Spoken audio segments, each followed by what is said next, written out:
Welcome. Today, we're diving into a quick and easy guide on how to install the latest version of Discord on your PC. Whether you're new to Discord or just need to update, we've got you covered. Let's get started. First, open your web browser and head over to the official Discord website by typing in discord.com.download. This is where you'll find everything you need to get Discord up and running on your PC. Once you're on the download page, look for the big friendly button that says Download for Windows. Click on that and you'll automatically begin the download process. It's a straightforward step that gets you one step closer to joining your friends on Discord. Now, here's a quick note. Clicking that download button will redirect you to the Microsoft Store page. Don't worry, this is perfectly normal. The Microsoft Store provides a safe and reliable way to install apps on your PC. Finally, once you're on the Microsoft Store page, look for the Install button.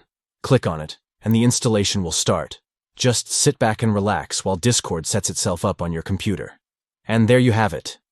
In just a few simple steps, you're all set to start chatting, gaming, and connecting with friends on Discord. Happy Discording!